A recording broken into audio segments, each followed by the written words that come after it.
What's happening, guys, and welcome to my channel. Yes, you all been waiting for this long awaited Q&A session. Well, I've accumulated plenty of questions now, and I am pretty excited to answer them. And again, apologies for this Q&A session to be so late, but I was actually waiting for a lot of questions to accumulate, because my past Q&A sessions I have already answered a lot of questions, and I think I've covered maximum of the basic questions for regards to Royal Enfield or anything related to biking. So a lot of questions I answer in the comment section. So if I've answered your questions, I will not be answering them on the Q&A session. The questions which are a little lengthy, which need a little bit of detailing, I take it in the Q&A session. So I hope you guys understand that, and it's pretty good. But before we start the Q&A session, I think we should hit the happy rider section, because this time I have good happy riders. So check this out. Happy rider number 1, Mr. Sandeep Singh Kotiyal. Happy rider number 2, Mr. Deepak Singh. This bike belongs to Gopu Nair, and that's his handsome son. And this silver beast is of Mr. Prashant Nigam. 350 Blue Lagoon, Mr. Naveen J. 500 Silver Classic for Jaideep Bamania. Gurjot Singh with his Classic. Satvik's brand new chestnut color 350 Classic. Rohan Deshmukh's Classic 350 brand new. David's matte black Thunderbird. Alright, so my first question is from Manu V. Jyoti.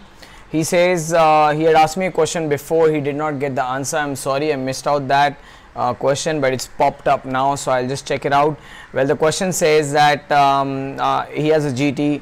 Can you put the Yamaha FZ handlebar on a RE Continental GT? Yes, you can put a Yamaha FZ handlebar, and it's pretty nice. It'll definitely give it a scrambler look if you want that way. It'll be a little upright, but what I feel is I tried to just temporarily put that, because I was planning a long ride to go or something, and when I tried to put that FZ handlebar, I realized that maneuverability of that handlebar will be a little wide. So if that's okay with you, then it's cool. Otherwise, it's a little upright. It's pretty cool and pretty nice. So if you're looking for a scrambler kind of a look or a Brad style, I think it'll be really cool. So yes, that's a yes for you. All right. So there's a question from Praveen Saji.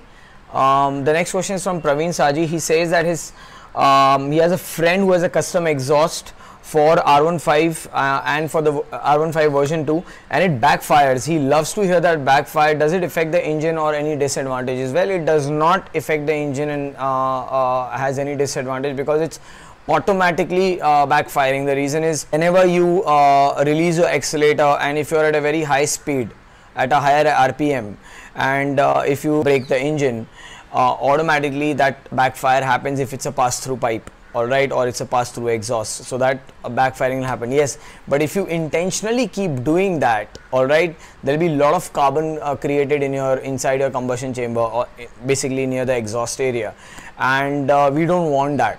So some backfire automatically happening, it's cool, you can enjoy that, oh, it backfired, but intentionally doing it could create a problem. So I think you should avoid that. Same question by two people. One is Ujjwal Negi and one is Rahul Dev for you.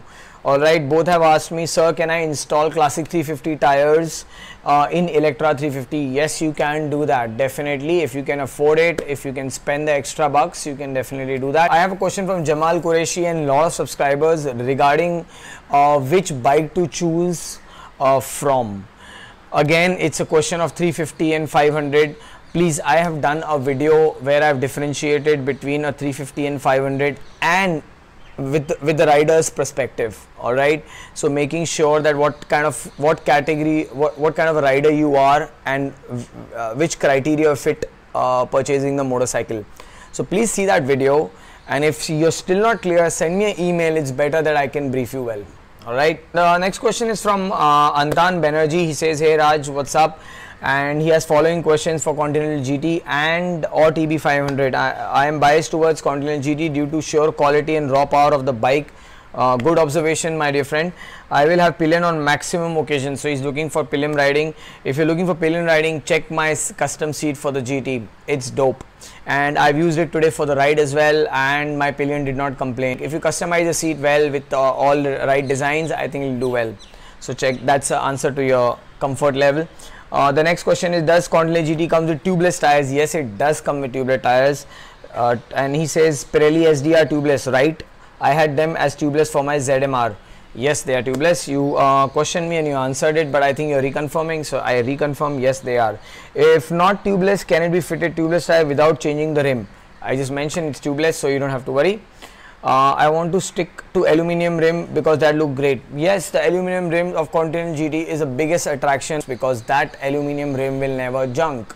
I don't have to take extra care by taking a toothbrush and brushing the whole rim every time or spraying it with stuff. So I think the aluminum rim in my GT really rocks, and I agree with you. Why do battery warning light keeps glowing in the console? I've seen yours and also seen it on my friend's GT. Well, my battery light always shows when I'm starting the bike, and as soon as I put the first gear and start moving, the battery light goes away. So that's like an indicator. I got it checked by the Royal Enfield service guy, and he said that's common and that's what it happens, but it does not, it should not come again and again while you're doing a ride. It should just come initially when you're starting the motorcycle. I never get that light when my bike is in motion. You can check my motor vlogs, you'll not see them blinking. If it blinks, something's wrong with my battery, so we can check that out. Alright, next question is from Sabine Tamang. He says, I've recently bought a RE Classic 350. Its exhaust pipe, the bent pipe, is turning golden from its original nickel chrome. Could anyone explain why this is happening? I have seen some other bullets with the same issue. Is it because I changed the silencer to Punjabi short bottle hollow silencer? Is it okay? If no, how can this be stopped? So there are plenty of reasons for this. All right, the decolorization, it could be even your air filter cleanup, or it could be even the unburnt petrol which has not been passed through the exhaust. It could be also a decolorization from any kind of chemicals which are produced inside your motorcycle and pass through the exhaust. There are plenty of reasons. The best is actually to take it to the service center and get it checked. Mine is not decolorized. However, one of my friends GT is decolorized. If it doesn't get back to its normal color, then there's something wrong with your but it's nothing major. So you just need to get it checked. A very common question with a lot of subscribers. So this question is from Aromal Krishnan. Aromal Krishnan says, hi Raj, is it possible to fix a fuel indicator on CL350? I am a person who cares for mileage. Can I get 35 kilometers in CL350? Yes, 35 you can achieve in a CL350. Answering your second question. Your first question, putting a fuel indicator is basically, your fuel indicator is to just denote that your fuel is less or more, right? It's as simple as that. In my past bikes, we never had fuel indicators like the Yamaha RX100 or anything, and it does have a cock below which goes on reserve. So whenever your fuel is dying, it will go on reserve, and the reserve has around 1.5 liter of petrol. So I just don't get it. If you're going for an old school feel of a motorcycle and it does not have a fuel indicator, it's pretty cool. If right now my Continental GT did not have a fuel indicator, it did not matter to me. Alright, anyways, I don't actually trust digital meters, by the way, so it does not matter. If my Continental GT just suddenly starts missing and I know the petrol's over, I would just put it on reserve, go to a petrol pump and fuel petrol. It'll be as simple as that. But maybe if you like to add that, yes, you can add that, but it's technically a little challenging, so be careful you have the right mechanic to do it, because it's all got to do with the electricals. So you need to be careful with that, brother. So I feel you should continue the way it is. Simple as that. The next question is from Sarnav Datta. He says he's been following my videos. Thanks a lot. He really loves the deepness about the question asked in Q&A sessions. Yes, this Q&A session started with a lot of deep questions. Whatever I try to answer them as per my experience and ability, I do that. Whatever I can't answer, I always say that please go and talk to the service guys or something like that. And because I might not have all the right answers, but you know, whatever I can, I just put it on the plate for you guys. Alright, so moving to your question, he says, I am around 5 feet 6 inch tall and I have a bulky kind of body. Bam. I really love the standard 500 and also Continental GT. I'm comfortable with both of it, but my only problem is about longer rides, like more of a 1000 kilometer ride in a single run. Man, you're a rider. which will be better, and also that can I lower the seat height of a Continental GT because of my height. And also Royal Enfield showroom people say that is no good to change the exhaust pipe right after buying the bike. Is that really true? Does it affect the engine? Sorry for so many questions. Thoughts of clearing my doubts with Royal Enfield expert. Well, Sarnav Datta, you don't have to be sorry. I am here to answer the questions as much as I can, and I hope I do justice. It's my personal channel, and I'm sharing all my experience and information is as per my past. So whatever it works out for you. If it not, then I'm extremely sorry about that. Well, my answer to you is, if you're looking for 1000 kilometers ride per time, that means from here to Delhi and Delhi to back or something like that every time you go, I really suggest a standard 500. I'm not saying Continental GT cannot do that. Yes, it can do that. I did a 1200 kilometer ride on a Continental GT, 600 and 600. I didn't do 1000 directly. It's just that you have to get used to of that motorcycle. You have to really get used to of the cafe racing. With my new seat, I think I can really do much better.